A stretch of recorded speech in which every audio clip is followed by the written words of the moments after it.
Chinnaswamy stadium ಬಳಿ ಕಾಲ್ತುಳಿತ ಪ್ರಕರಣಕ್ಕೆ ಸಂಬಂಧಪಟ್ಟ ಹಾಗೆ ಸಿಎಂ ರಾಜೀನಾಮೆ ವಿಚಾರ ಕಲಬುರಗಿಯಲ್ಲಿ ಸಚಿವ ಎಚ್.ಕೆ. ಪಾಟೀಲ್ ಪ್ರತಿಕ್ರಿಯಿಸಿದ್ದಾರೆ.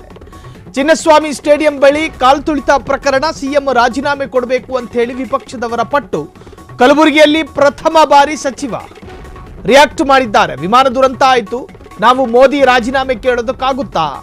ರಾಜಕೀಯ ಮಾತುಗಳಿಂದ ನೀವು ಪ್ರಚಾರ ಗಿಟ್ಟಿಸಿಕೊಳ್ಳಬಹುದು ಅಷ್ಟೇ, ಆದರೆ ವರ್ಕೌಟ್ ಆಗೋದಿಲ್ಲ. ಕ್ರೌಡ್ ಮ್ಯಾನೇಜ್ಮೆಂಟ್ ಮಾಡಲು ವಿಶೇಷವಾದ ಕಾನೂನಿನ ಅವಶ್ಯಕತೆ ಇದೆ.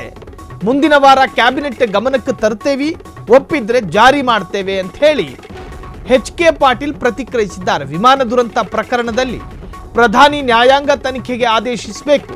ಇನ್ನು ಹುಬ್ಬಳ್ಳಿಯಲ್ಲಿ ಹಸುವಿನ ಕೆಚ್ಚಲು ಕತ್ತರಿಸಿದ ಪ್ರಕರಣಕ್ಕೂ ಕೂಡ ಇದೇ ಸಂದರ್ಭ ರಿಯಾಕ್ಟ್ ಮಾಡಿದ್ದಾರೆ. ಕೆಲವರು ಪ್ರಚೋದನೆಗಾಗಿ ಇಂತಹ ಕೆಲಸ ಮಾಡ್ತಾರೆ. ಎಚ್.ಕೆ. ಪಾಟೀಲ್ ಈ ಬಗ್ಗೆ ಮಾತನಾಡಿದ್ದಾರೆ. ಚಿನ್ನಸ್ವಾಮಿ ಸ್ಟೇಡಿಯಂ ಬಳಿ ಕಾಲ್ತುಳಿತ ಪ್ರಕರಣ ಆಯಿತು. ಆ ಪ್ರಕರಣದ ಬೆನ್ನಲ್ಲೇ ವಿಪಕ್ಷದವರು ಸಿಎಂ ಸಿದ್ದರಾಮಯ್ಯ, ಉಪಮುಖ್ಯಮಂತ್ರಿ ಡಿ.ಕೆ. ಶಿವಕುಮಾರ್, ಗೃಹ ಸಚಿವ ಜಿ. ಪರಮೇಶ್ವರ್ 3 ಜನ 3 ನಿಮಿಷವೂ ಅವಕಾಶ ತೆಗೆದುಕೊಳ್ಳದೆ ರಾಜೀನಾಮೆ ಕೊಡಬೇಕು ಅಂತ ಹೇಳಿ ಪಟ್ಟು ಹಿಡಿದ್ರು. ಕೇವಲ ವಿಪಕ್ಷದವರು ಮಾತ್ರ ಅಲ್ಲ, ರಾಜ್ಯದ ಜನರ ಪೈಕಿ ಬಹುಪಾಲು ಜನ ರಾಜೀನಾಮೆಗೆ ಆಗ್ರಹಿಸಿದ್ದು. ಕಾರಣ ಆ ಸಂದರ್ಭ, ಆ ಸನ್ನಿವೇಶ, ಆ ಒಂದು ಮರಣದ ವಾರ್ತೆ ನಿಜಕ್ಕೂ ಕೂಡ ಆಡಳಿತಾರೂಢ ಪಕ್ಷದ ವಿರುದ್ಧ ಮತ್ತಷ್ಟು ಆಕ್ರೋಶದ ಕಿಚ್ಚನ್ನು ಹಚ್ಚಿಸಿತ್ತು. ಕಾರಣ ಒಂದು ಕ್ರೌಡನ್ನು ನಿರ್ಮಿಸಿದ ಸರ್ಕಾರ, ಒಂದು ಕಾರ್ಯಕ್ರಮದ ಆಯೋಜನೆಗೆ ಕಾರಣವಾದಂತಹ ಸರ್ಕಾರ, 11 ಚುಳು ಯೌವನದ ಕೌಮಾರರ ಬಲಿಗೆ ಕಾರಣವಾದ ಸರ್ಕಾರ. ಈ ಅರ್ಥದಲ್ಲೂ ಕೂಡ ಚರ್ಚೆಗಳಾಯಿತು. ನಮ್ಮ ನಿರ್ಧರಿತ ಸಾಲುಗಳಲ್ಲ ಇದು. ಸೊ ಜನ ಸೋಷಿಯಲ್ ಮೀಡಿಯಾದಲ್ಲಿ ಪರವಿರೋಧ ಚರ್ಚೆಗೂ ಕೂಡ ನಾಂದಿ ಆಡಿದ್ರು. ವಿಪಕ್ಷದವರು ರಾಜೀನಾಮೆ ಕೊಡಬೇಕು ಅಂತ ಹೇಳಿ ವಿಪಕ್ಷ, ಆಡಳಿತಾರೂಢ ಪಕ್ಷ ರಾಜೀನಾಮೆ ಕೊಡಬೇಕು ಅಂತ ಹೇಳಿ ವಿಪಕ್ಷ, ಮತ್ತೊಂದು ಕಡೆ ಹೊರ ರಾಜ್ಯದಲ್ಲೂ ಕೂಡ ಇದು ಚರ್ಚೆಯಾಯಿತು. ಸೊ ರಾಜ್ಯದಲ್ಲಿ ನಡೆಯುವಂತಹ ಅನಾಹುತಕ್ಕೆ ಅಲ್ಲಿನ ಆಡಳಿತ ಸರ್ಕಾರವೇ ಹೊಣೆಯಾಗುತ್ತೆ, ಅದರಲ್ಲಿ ಯಾವ ಸಂದೇಹವೂ ಬೇಡ. ಅದಾದ ನಂತರ ಸರ್ಕಾರ ಅದರಿಂದ ಜಾರಿಕೊಳ್ಳೋದಕ್ಕೆ ಸಮರ್ಥನೆಯನ್ನು ಮಾಡಿಕೊಳ್ತು. ಸಮರ್ಥನೆ ಅರ್ಥ ಭಾಗದಲ್ಲಿ ಸೊ ಪೊಲೀಸರ ಸಸ್ಪೆಂಡ್ ಕೂಡ ಆಯಿತು. ಈ ಬಗ್ಗೆ ಸಚಿವರು ಮಾತನಾಡಿದ್ದಾರೆ, ಕೇಳಿಸ್ಕೊಳ್ಳಿ. ಮಾಡ್ತಾ ಇದ್ದೀವಿ, ಮ್ಯಾಕ್ಸಿಮಮ್ ಕ್ರೌಡ್ ಅನ್ನ ನಿರ್ಣಯಿಸಬೇಕು ಅಂತ ಹೇಳಿ ಚಿಂತನೆ ಮಾಡ್ತಾ ಇದ್ದೀವಿ. ಇವೆಲ್ಲ ಮೊದಲಿಂದ ಎಲ್ಲರೂ ಒಂದೇ ಕಡೆ ಕೂಡಿಸಿ ಹೇಳ್ಬೇಕು ಅಂತ ಇಲ್ಲ, ಟೆಕ್ನಾಲಜಿಗಳು ಬಂದಿವೆ. ಯಾಕೆ ನಾವು ಮೀಟಿಂಗ್ಗಳನ್ನ ವಿಡಿಯೋ ಕಾನ್ಫರೆನ್ಸ್ ಮುಖಾಂತರ ಮಾಡ್ತೀವಿ? ನಾನು ನಿಮ್ಮನ್ನು ರೀಚ್ ಆಗಬೇಕು, ನಾನೇನು ಮಾತಾಡ್ತೀನಿ, ನೀವೇನು ನನಗೆ ಮಾತಾಡ್ತೀರಿ, ಅದು ಗೊತ್ತಾಗಬೇಕು. ಆ ರೀತಿ ಆಗೋದಕ್ಕೆ ತಂತ್ರಜ್ಞಾನ ಮುಂದುವರೆದಿರೋದ್ರಿಂದ ಅದನ್ನ ಗಮನದಲ್ಲಿಟ್ಕೊಂಡು ನಾವು ಚಿಂತನೆ ಮಾಡ್ತಾ ಇದ್ದೀವಿ. ಆದಷ್ಟು ಬೇಗ ಕಾನೂನನ್ನ ತರ್ತೀವಿ. ಕ್ರೌಡ್ ಮ್ಯಾನೇಜ್ಮೆಂಟ್ ನಮ್ಮ ಐತಿಹಾಸಿಕ ಸಂಸ್ಕೃತಿನೂ ಒಂದು ಹೇಳ್ತೀನಿ, ಜಾತ್ರೆಗಳು, ಧರ್ಮಾಚರಣೆಗಳು, ಇವು ನೀವು ಎಲ್ಲ ಕಡೆ ನೋಡ್ತಾ ಇದ್ದೀರಿ. ಎಲ್ಲಿನೂ ಈ ರೀತಿ ಅವಘಡಗಳನ್ನ ಸೃಷ್ಟಿ ಮಾಡೋದಿಲ್ಲ. ಯಾಕಂದ್ರೆ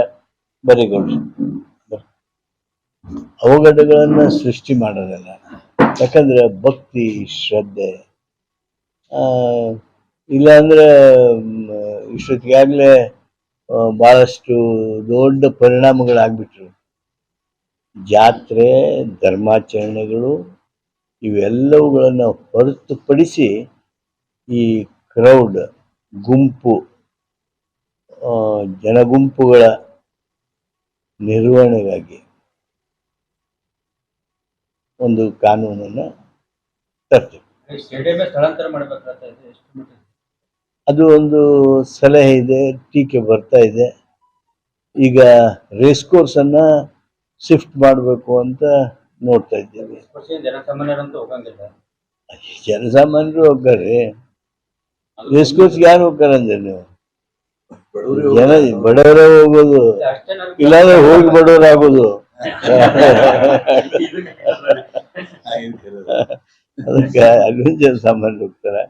ಇನ್ನು ಇದೇನು ಗೋಲ್ಫ್ ಐತಲ್ಲ, ಅಲ್ಲೇ ಜನಸಾಮಾನ್ಯರು ಹೋಗೋದಿಲ್ಲ, ಶ್ರೀಮಂತರು ಹೋಗ್ತಾರೆ, ಅಂದ್ರೆ ಉಳ್ಳವರು ಹೋಗ್ತಾರೆ. ಅವನ್ನೂ ಸಹಿತ ಅವೆರಡನ್ನೂ ಶಿಫ್ಟ್ ಮಾಡೋದ್ರ ಬಗ್ಗೆ ರಾಜ್ಯ ಸರ್ಕಾರ ಚಿಂತನೆ ನಡೆದಿದೆ. ಈ ರೇಸ್ ಕೋರ್ಸ್ ಶಿಫ್ಟಿಂಗ್ ಅನ್ನ ಆದಷ್ಟು ಬೇಗ ಮಾಡೋದಕ್ಕೆ ಈಗಾಗಲೇ ರೇಸ್ ಕೋರ್ಸ್ ನವ್ರನ್ನ ಕರೆದು ಮುಖ್ಯಮಂತ್ರಿಗಳು ಮಾತನಾಡಿದ್ದಾರೆ. ಆದಷ್ಟು ಬೇಗ ಆ ದಿಶೆಯೊಳಗೆ ಕೆಲಸ ನಡೀತದೆ. ಈ ಕಾಲ್ ತುಳಿತ ಇದ್ರ ಬಗ್ಗೆ ಕರ್ನಾಟಕದ ಪ್ರತಿಯೊಬ್ಬ ತೀವ್ರವಾಗಿರ್ತಕ್ಕಂಥ ನೋವನ್ನ ಹೊಂದಿದ್ದಾನೆ ಹಾಗೂ ಅಭಿವ್ಯಕ್ತಿಗೊಳಿಸಿದ್ದಾನೆ. ರಾಜ್ಯ ಸರ್ಕಾರ, ನಮ್ಮ ಇಲಾಖೆ ಇದು ಒಂದೇ ಕಾಲ್ ತುಳಿತ ಅಲ್ಲ. ಈ ರೀತಿ ಹಲವಾರು ಸಂದರ್ಭಗಳಲ್ಲಿ ದೇಶದ ಈ ದೊಡ್ಡ ದುರಂತದ ಈ ಸಂದರ್ಭದಲ್ಲಿ ಈಗಾಗಲೇ ನಮ್ಮ ಪಕ್ಷದ ರಾಷ್ಟ್ರೀಯ ಅಧ್ಯಕ್ಷರು ತಕ್ಷಣ ನ್ಯಾಯಾಂಗ ತನಿಖೆ ಆಗಬೇಕು ಅಂತ ಹೇಳಿ ತಮ್ಮ ಕರೆಯನ್ನ ಕೊಟ್ಟಿದ್ದಾರೆ. ಮಾನ್ಯ ಪ್ರಧಾನಮಂತ್ರಿಗಳು ಇಂಥದ್ರಲ್ಲಾದ್ರೂ ತಕ್ಷಣ ಸ್ಪಂದಿಸಿ ನ್ಯಾಯಾಂಗ ತನಿಖೆಗೆ ಆದೇಶ ಮಾಡಬೇಕು ಹಾಗೂ ಈ ರೀತಿ ಘಟನೆಗಳು ಮರುಕಳಿಸಿದ ಹಾಗೆ ಏನು ಮಾಡೋದಕ್ಕೆ ಸಾಧ್ಯ ಅದನ್ನ ನಮ್ಮ ರಾಷ್ಟ್ರ ಸರ್ಕಾರ ಬಹಳ ಗಂಭೀರವಾಗಿ ಗಮನಿಸಲೇಬೇಕಾಗಿರ್ತಕ್ಕಂಥ ಅಗತ್ಯತೆ ಇದೆ. ತಮ್ಗೆಲ್ಲರಿಗೂ ಗೊತ್ತಿರೋ ಹಾಗೆ ಉಳಿದ ರಾಷ್ಟ್ರಗಳಿಗಿಂತ ನಮ್ಮಲ್ಲಿ ತಾಂತ್ರಿಕ ಇನ್ಸ್ಪೆಕ್ಷನ್ಸ್, ತಾಂತ್ರಿಕವಾಗಿರ್ತಕ್ಕಂಥ ಮೇಲ್ವಿಚಾರಣೆ. ಕ್ಷಣ ಕ್ಷಣದ ಸುದ್ದಿಗಳಿಗಾಗಿ ಫ್ರೀಡಂ ಟಿವಿ ಸಬ್ಸ್ಕ್ರೈಬ್ ಮಾಡಿ, ಲೈಕ್ ಮಾಡಿ ಹಾಗೂ ಫಾಲೋ ಮಾಡಿ.